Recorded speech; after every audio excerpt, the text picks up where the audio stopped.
हे gang. और आपके सबसे पहले डॉकर ट्यूटोरियल में आपका बहुत बहुत स्वागत है। तो यार सच बताऊं तो मैं काफ़ी टाइम से ये डॉकर ट्यूटोरियल बनाने की सोच रहा था, पर ये हमेशा साइड लाइन हो जाता था क्योंकि कोई ना कोई दूसरी सीरीज़ आ जाती थी जिसे मैं पहले बनाना चाहता था।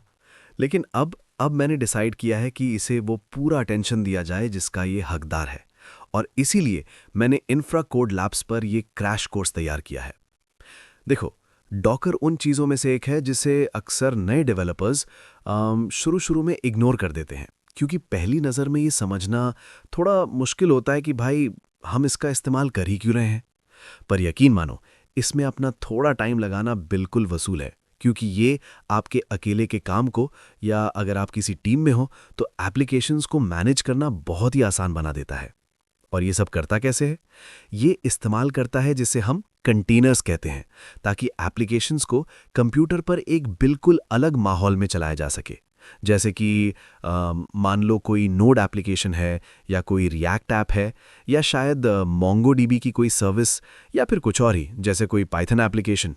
अब देखो, हम कोर्स में आगे जाकर कंटेनर्स पर और डिटेल में बात करेंगे, पर इसका असली फंडा क्या है वो ये है।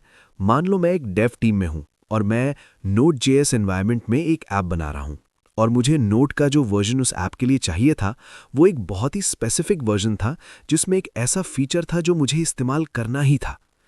अब ये भी मान लो कि मैं वही ऐप अपनी टीम के किसी और बंदे के साथ शेयर करना चाहता हूं, ताकि वो भी उसे अपने कंप्यूटर पर चला सके। तो इससे पहले कि वो उसे चला पाए, उसे अपना पूरा डेवलपमेंट एनवायरनमेंट बिल्कुल मेरे जैसा सेटअप करना पड़ेगा, ताकि ये पक्का हो सके कि ऐप सही से चले।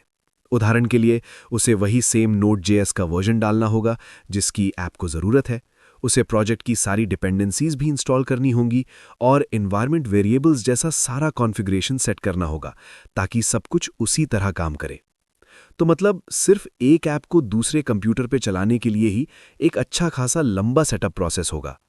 अब इसी सिचुएशन को बहुत सारे अलग अलग ऐप्स के साथ इमेजिन करो, जिन्हें अपने अपने स्पेसिफिक सेटअप की ज़रूरत है, और हो सकता है कि इन ऐप्स को कई अलग अलग मशीनों पर चलाने की ज़रूरत पड़ जाए।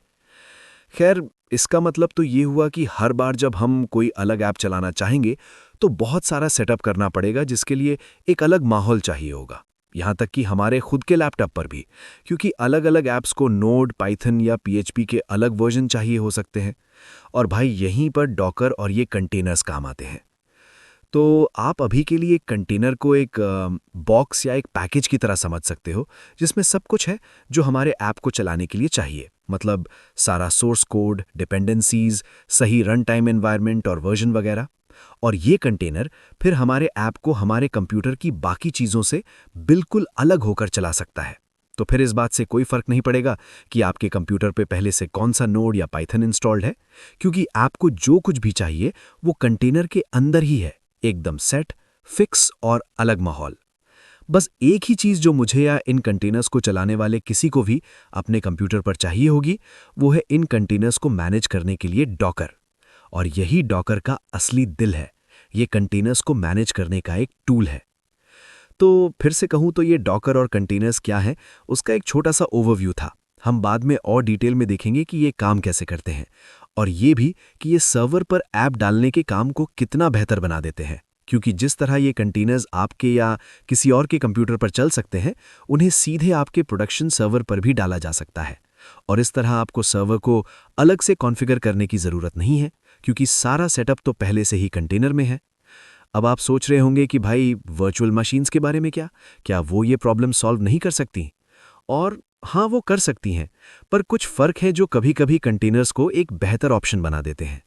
पहली बात तो ये कि हर वर्चुअल मशीन जो आप बनाते हो, वो अपना खुद का पूरा भारी भरकम ऑपरेटिंग सिस्टम चलाती है, और वो आपके कंप्यूटर के सिस्टम के ऊपर चल रहा होता है।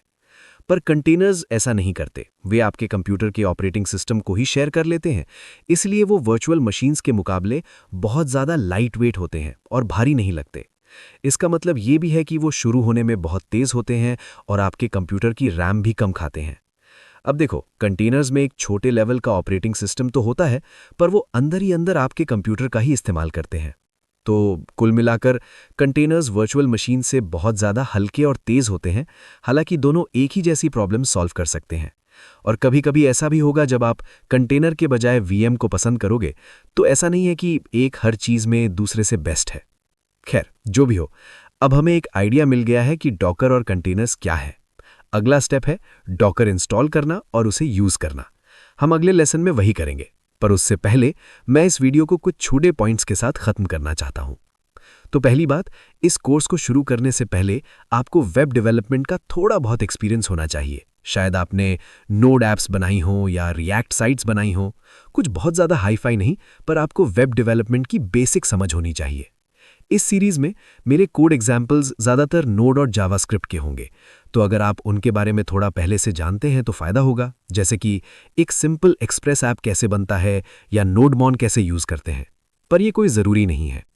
मैं बाद में इस सीरीज में रिएक्ट के साथ भी डॉकर यूज़ करूंगा, पर फिर से डॉकर सीखने के लिए आपको रिएक्ट का एक्सपर्ट होने की ज़रूरत नहीं है। पर हाँ, मैं ये झूठ नहीं बोलूँगा कि बेसिक्स पता होना काम नहीं आएगा। अब अगर आप ये सब पहले सीखना चाहते हैं तो मेरे पास बहुत सारे ट्यूटोरियल्स हैं, यहाँ इंफ्राकोड लैब्स पर भी और मेरी वेबसाइट पर भी। तो मैं उन कोर्सेज के लिंक नीचे वीडियो के डिस्क्रिप्शन में दे दूंगा। मैंने अलग अलग लेसन्स के लिए कोर्स फाइल्स भी बनाई हैं, आप उन्हें मेरी गिटहब रेपो पर पा सकते हैं। तो अगर आपको किसी खास लेसन का कोड चाहिए, जैसे लेसन 5, तो बस वहां जाकर लेसन 5 वाली ब्रांच चुनो और आपको सारा कोड मिल जाएगा। और अगर डाउनलोड करना है तो बस कोड बटन पर जाकर डाउनलोड जिप कर लो। तो बस ये था डॉगर का आपका इंट्रोडक्शन। अगले लेसन में हम इसे अपने कंप्यूटर पे इंस्टॉल करेंगे। और अगर आप ये पूरा कोर्स बिना किसी एड्स के देखना चाहते हैं तो आप हमारी वेबसाइट पर भी चेक कर सकते हैं, वहां आपको प्रीमियम कोर्सेज की एक्सेस मिल जाएगी। तो मैं सारे लिंक्स नीचे डिस्क्रिप्शन में छोड़ दूंगा। मुझे उम्मीद है आपको ये सीरीज पसंद आएगी, और प्लीज़ यार वीडियो को शेयर, सब्सक्राइब और लाइक करना मत भूलना, इससे बहुत हेल्प मिलती है। चलिए मिलते हैं अगले लेसन में।